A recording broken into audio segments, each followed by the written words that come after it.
Друзья, сегодня мы приготовим что-то очень вкусное, очень сладкое и мегакалорийное.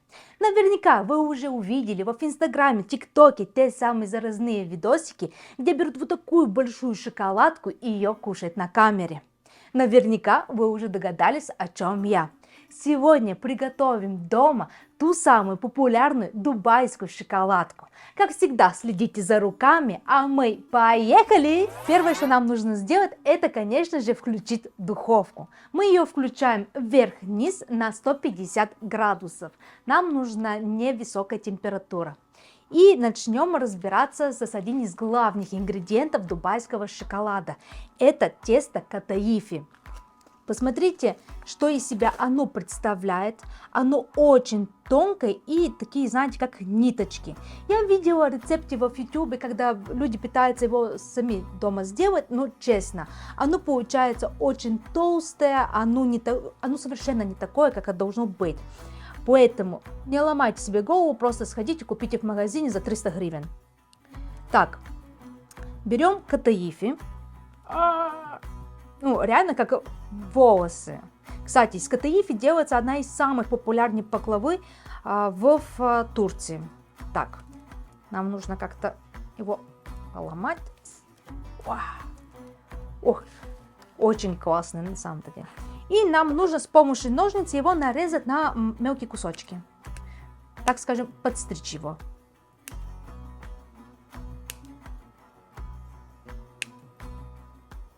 Наши катаифи уже готовы. И сейчас нам нужно к нему добавить растопленное сливочное масло. Небольшое количество. Так, поливаем сверху. И с помощью наших красивых ручек вот так пытаемся все масло просто распределить по катаифи. У нас катаифи в сыром виде. Сейчас нам нужно его приготовить. И, как вы уже догадались, мы его будем готовить в духовке. Я смотрела видосики, где люди его готовят на сковородке. Я тоже так попыталась это сделать, но мне не понравился результат, потому что где-то оно подгорает. И знаете, когда подгорает катаифи, очень неприятный вкус отдает. Поэтому после того, когда я его приготовила в духовке, поняла, что это единственный способ получить вот такой, знаете, приятный, нежный, хрустящий вкус и золотистый оттенок. Все, наше масло уже распределено по все катаифи, и теперь мы его отправляем в духовке где-то на 10-15 минут. В интервале каждые 5 минут мы его будем перемешивать, чтобы оно везде хорошо поджарилось.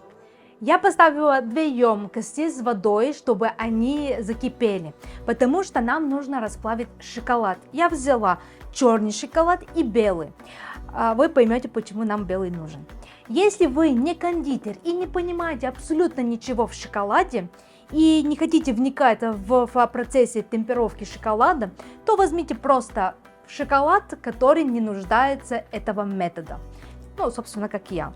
Нам нужно шоколад нарезать на такие кусочки мелкие, чтобы при водяной бане он быстрее просто расплавился.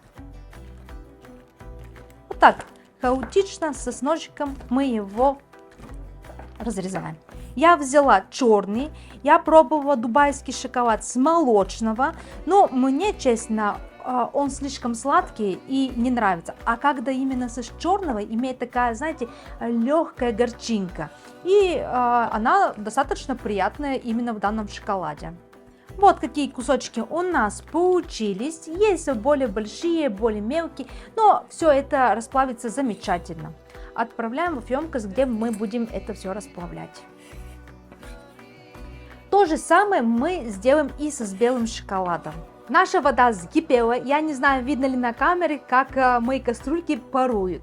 Теперь нам нужно растопить, собственно, шоколад. Вставляем наши посуды сверху. Главное, чтобы они не дотрагивались с водой, не прикосновались. И теперь мы это выставляем, чтобы растопилось. Почему шоколад нужно темперировать? Если мы не сделаем этот процесс, ну, то есть если вы возьмете не такой шоколад, как у меня, а обычный, если вы его не темперируете, он вам просто будет растекаться. И такой шоколад нужно просто держать в холодильнике, отрезать, кушать и опять засовывать в холодильнике, потому что он просто будет текти. Теперь поговорим по поводу молдов. Да стойте так. По поводу молдов. Смотрите, у меня есть два представителя, один силиконовый, а другой пластиковый. Почему я не рекомендую пластиковый? Он достаточно неглубокий, а вся фишка в нашем шоколаде это его начинка. Там должно быть минимальное количество шоколада и много-много начинки. Поэтому я не рекомендую данный вид молдов, а рекомендую именно силиконовый, потому что посмотрите, насколько он глубокий. То есть тут где-то больше, где-то 2 сантиметра глубина. И мы сможем его хорошо напичкать с нашей начиночки. Если вы увидели настоящий дубайский шоколад, наверняка вы заметили, что на него есть такой рисунок из пятен, которые желтого и зеленого цвета. Но так как мы будем делать настоящий дубайский шоколад, я подготовилась. Смотрите, если вы решите тоже делать, заморочиться и сделать такие пятна, вам нужен краситель, именно который растворяется в жире. Потому что если вы возьмете воду растворимый, то, скорее всего, у вас ничего не получится. Поэтому нам нужен именно тот, который растворяется в жире. У нас белый шоколад уже готов. И теперь нам нужно его распределить по 2 формочки. Немного.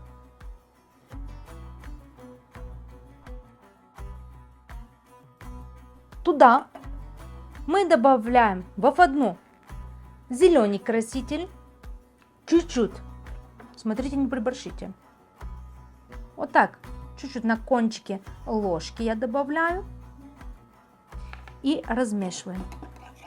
Так, видите, у меня не сильно насыщенный зеленый цвет, поэтому мы добавляем еще. И так будем регулировать его тон зеленого. Так, смотрите, какой у нас зеленый цвет получился. Для меня это идеальный цвет, поэтому сейчас мы берем наш молд и с помощью просто хаотичных какие-то движения начинаем просто брызгать. И то же самое мы делаем с желтого цвета. Наш шоколад уже затвердел, теперь мы будем добавлять черный шоколад. Но из-за того, что у нас дно мокрое, сначала нам нужно его протереть, потому что капельки воды это наше зло. Не дай бог, чтобы она попала. Так, подсушили и добавляем шоколадик. Добавили. И начинаем вот так его хорошо по дну разводить. Все, наш молд готов. И мы его оставляем, чтобы тоже шоколад у нас застыл. Пока у нас катаифи готовится. Следующий главный ингредиент дубайского шоколада это, конечно же, фисташковая паста. У меня здесь представлены 2 представителя. Один сделан чисто на фисташке, а второй с добавлением белого шоколада. Если честно, это достаточно дорогой продукт, поэтому я вам советую, чтобы вы сами ее сделали дома. Это выходит в разы дешевле. Теперь, что нам нужно сделать? Хотела вам показать... Вкусно. Хотела вам показать катаифи. Посмотрите, какой он цвет придобил, золотой. И он очень хрустящий. Теперь мы добавляем в катаифи 2 ложки фисташковой пасты. 1 ложка и 2. Сюда мы добавим тоже вот эту фисташковую пасту, которая имеет белого шоколада, потому что мне она нравится по консистенции и на вкус она добавляет, знаете, такой сладковатость добавляет. Берем ложку, размешиваем и добавляем вот такой. Кстати, да, в дубайского шоколада достаточно много фисташковой пасты. Следующий главный ингредиент невозможно. Это тахини. Тот, кто не знает, что такое тахини, это кунжутная паста. Нам нужно тоже ее добавить здесь, но нам нужно добавить в разы меньше. И все это богатство нам нужно размешать. Вот какая у нас густая консистенция получилась. И теперь нам нужно начинять наш шоколад. Теперь мы это все приглаживаем, хорошо трамбуем везде. Пытаемся создать ровное дно. Так, готово. И теперь мы заливаем сверху шоколадом.